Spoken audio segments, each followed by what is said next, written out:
This is a podcast. I don't have anything crafty about not having an intro. I just don't fucking have one. So, fuck you, respectfully. Now, when I first started doing this, I was creating outlines, little bullet points of all the topics, points, whatever I wanted to hit. So because I felt like that would guide me in the proper direction and prevent me from just rambling and going down rabbit holes of sorts. But I found that was just getting me in my head about making sure that I was following my fucking little outline perfectly rather than just saying what it was that I wanted to say. And the whole entire point of me doing this was so that I can share my thoughts at will and without being constrained to the typical 1 minute of Instagram reels. I mean, I'm reasonably certain I can make a reel longer than a minute, but I also imagine that no one is sitting on Instagram to watch 4-minute long videos, but that's beside the point. So the point that I'm making here is if you are not interested in hearing my ramblings, and this is a second opportunity to fuck off, because this will not be for you, respectfully, or not. Don't care. Take it as you please. So, one of the things that I take issue with is all of these narratives that people have about how society is holding people down and certain people are in certain positions because of the world at large and not their own actions. Or certain people are set up to fail and certain people are set up to succeed.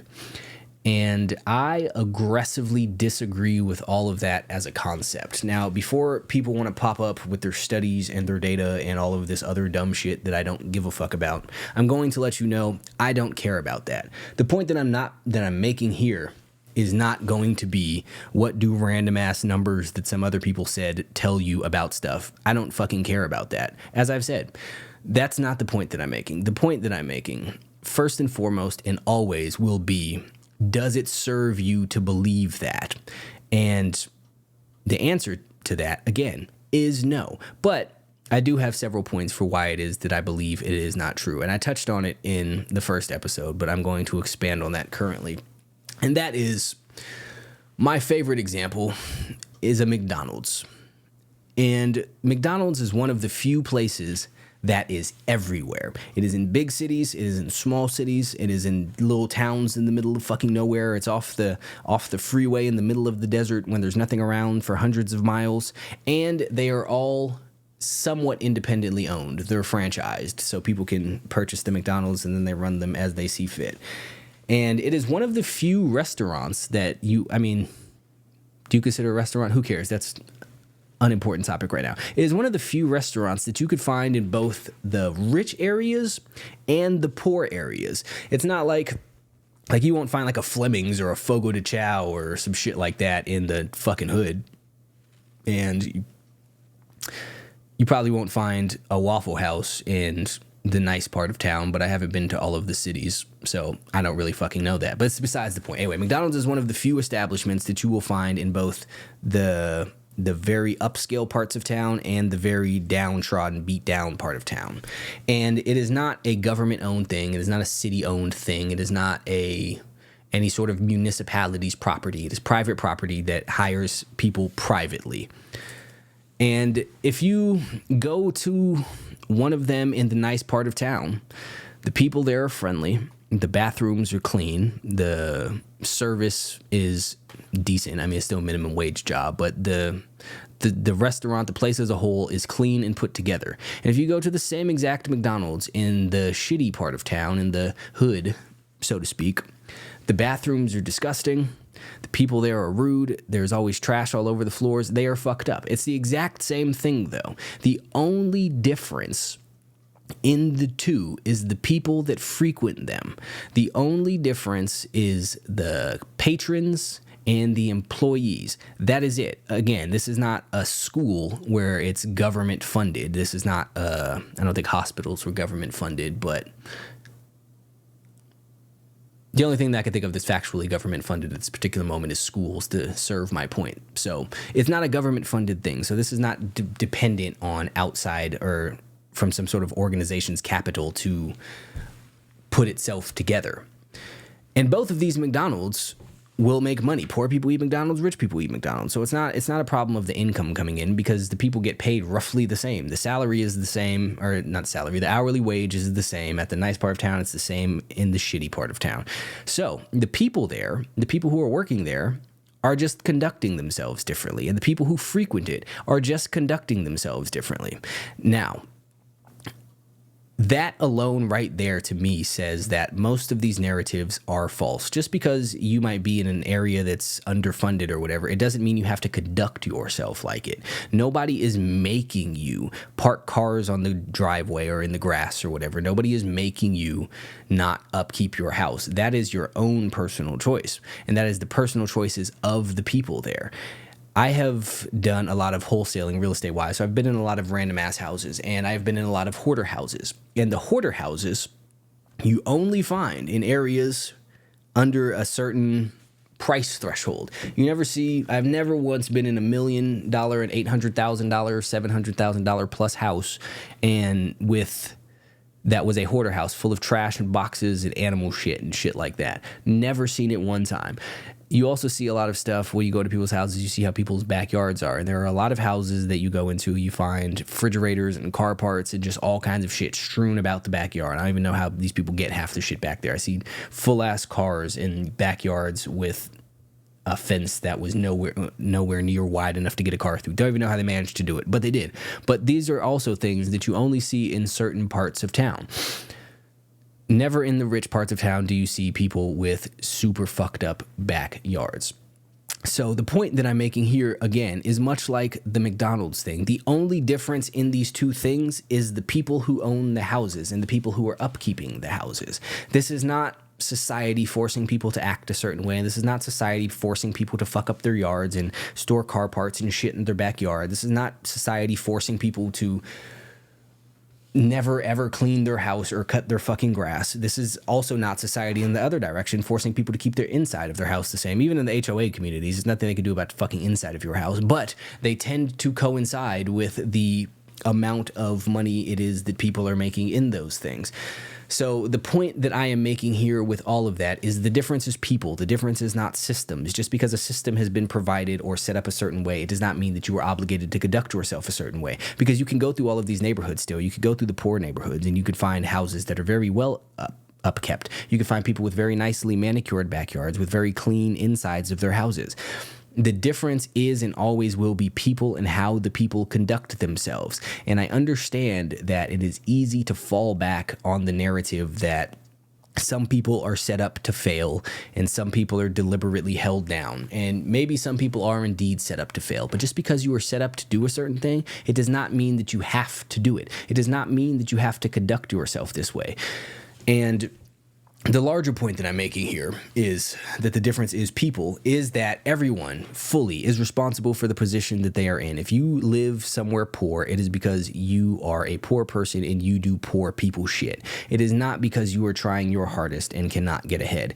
It is not because you have done everything that is required to better your life and your life has just not gotten better. Excuse me. That's not how the fucking world works. There is not a single person walking the planet who has done everything that it takes to succeed and then failed. There is not a single person who has shown up to the gym every single fucking day, ate a proper diet, lifted all of the weights that they were supposed to lift, rested an appropriate amount, and is not in shape. That is not how anything works outside of anything but fantasy. Everyone is a victim land. And people insist on living there partly because it feels better than to think that it is their own fault that something went wrong and that they are not where they want to be in life.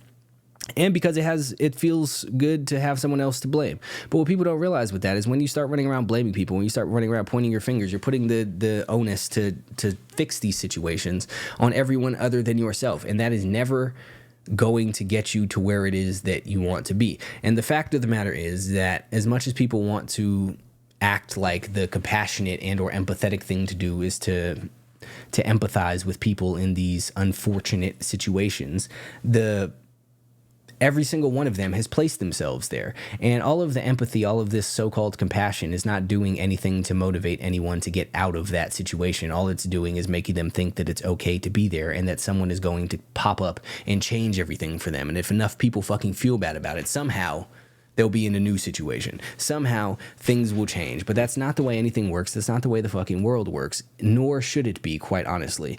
Everything needs to be earned, and just because you start off in a less ideal situation than someone else, it doesn't mean that you are obligated to stay there. It doesn't mean that you do not have what it takes to change that fucking situation.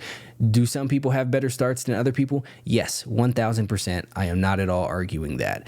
However, some people might get dropped off 100 miles away from the finish line. Some people might get dropped off 50. Some people might get dropped off 10. And some people might get dropped off 5 miles away. But everyone has the opportunity to get to the finish line. Is some people's path there harder? Maybe.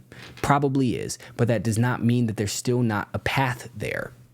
So to point everywhere else, when you are one of those people who is born into a less than ideal situation, it will not help you to point fingers and say the powers that be, this big giant ass establishment, the government, society, whatever it is that you would like to assign the name to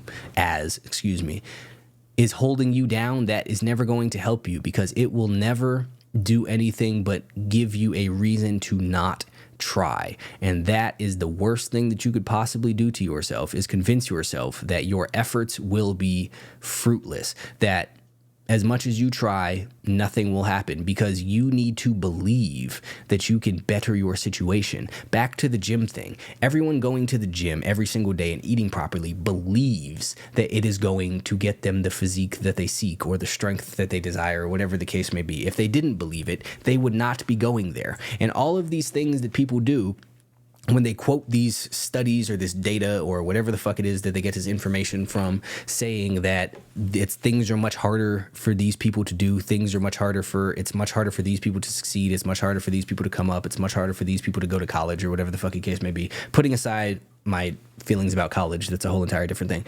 But the only thing that you're doing when you quote all of these studies and bring up all of this data, insist all of these things are true, Jesus, fuck. Pause real quick. So one of my things for this podcast is I refuse to cut and or edit anything out. I will have 0 clips. I don't know what you call it. Can't think of it. So I fucked all that all the way up, but it's just going to stay in there because fuck you. I don't like edited shit. Anyway. What was my point? My point is, when you quote all of these datas and all of these studies and bring up all of this shit to say these people cannot succeed because of A, B, and C, and you think that you're being compassionate, all you're doing is taking away these people's belief that their life could be better.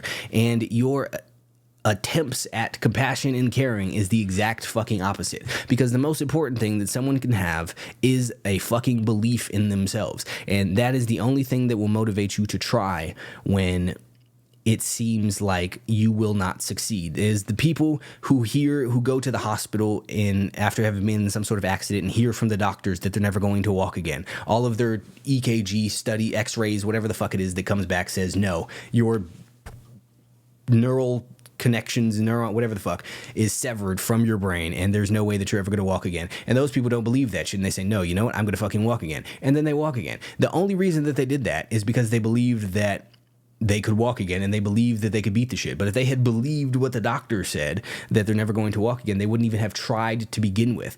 And that's what you are robbing people of when you run around and you tell them shit. When you tell them that life is going to be hard for you because you're black, you can't do certain things, or you can't you'll have a hard time making this amount of money because you're a woman, or you were born in this area, so it's not possible for you to do better, or the powers that be are holding you down because of where you were born and the color of your skin, or women won't like you because you're short, or whatever the fuck it is that people have, that they are being oppressed in some mystical way for some immutable characteristic about themselves. All you're doing when you're running around trying to act like you care about all of these issues is taking away people's motivation to try. You are killing people's belief in themselves. And that is far worse than any degree of alleged oppression in society, is the killing of people's belief in themselves. Because at the end of the day, that is the only thing that you really have. When I was broke as shit, when I was living at a bus stop, when I was sleeping in fucking extended stays and whatnot, the only thing that I had to go off of was the belief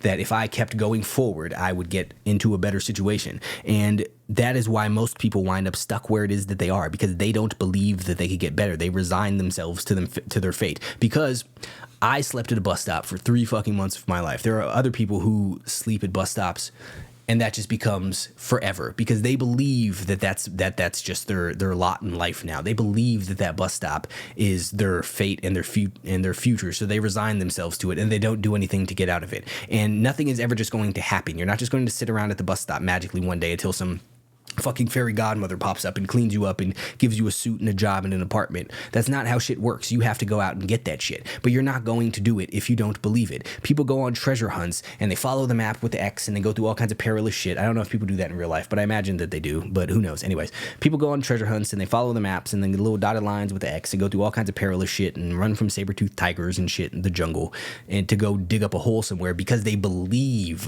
that there is treasure there. It's the belief that gets them through all of that shit. It's the belief that makes them willing to go through all of those obstacles and all of that peril and put themselves in danger and whatnot. And it is nothing else, because there's no way to know that this is there. Again, I don't know whether or not people are actually truly going to hunt for treasure, but you understand the fucking point that I'm making. Is all of these things are fueled by belief. Elon Musk is the fucking richest man in the world. He was at one point. If he's not now, don't care. It's not the fucking point. Because he believed that he could make rockets and electric cars and shit, so he went out to do it. No one will ever do anything that they do not believe that they can do. And my overall point that I'm making here is, again, robbing people of their belief in themselves is one of the possibly worst things that you can do. So all of the people running around with their compassion and wanting to feel good and their performative activism and giving a fuck about shit are just encouraging people to believe or to not believe that they can be better. And that is the reason that they are stuck there. And those actions are every bit, if not more, oppressive than the ones that are put in place by the powers that be. So in your attempts to help, you are actually being a much bigger hindrance. Because if I was a child and I was told I'm never going to be able to do these things because of the color of my skin, because of my gender, whatever the fucking case may be, I would never even have tried to do those things. And I could say that from just someone who heard from a very young age that I couldn't do fancy shit if I didn't go to college. I would never be able to do anything if I didn't go to college. And then I didn't go to college and believed for a very long time that I was never going to be able to be anything in life, because I thought that I had missed my window of being able to do something by not going to college at the appropriate time. So even that belief put in or instilled in somebody, will kill their larger belief in their ability to do things and make them not even try. Because I didn't try for a very long time, because I was like, well, I missed my fucking opportunity, so what am I going to do now? Eventually I got past it and I realized that lots of people make shit without college, and the majority of people who do anything worthwhile do it without college. But it took me a while to move myself past that. So I'm not a real big empathizer type person, but what I can empathize with is people who are told from a very young age that their life is going to be a certain way because of a characteristic about themselves that they cannot affect. Whether that be their color of their skin, whether that be their height, whether that be where it is that they were born. Those are all things that you have absolutely no control over. And your attempts to take pity on these people and try to make things seem okay and seem like you're somebody who gives a fuck about something, even though you're not doing anything, is actually making their situation worse. So whether or not you have your studies, whether or not you have your data that says the government or whatever the fuck society is oppressing people, does not fucking matter. You, with your dumbass shit about you will never be able to do good at this because of this, and insisting that that's true, is far more harmful than any of that. You are fucking up more people than any system is, respectfully.